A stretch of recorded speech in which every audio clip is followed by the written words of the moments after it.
So this is near the end of trail. Native planting area. People and dogs place there for the trail. Stay on the trail.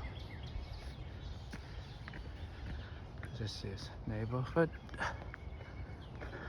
cul-de-sac. This is paved trail. Tables, soccer, playground, restroom, pavilion, and the school in front is the Old Barnum Elementary. It's also a little school.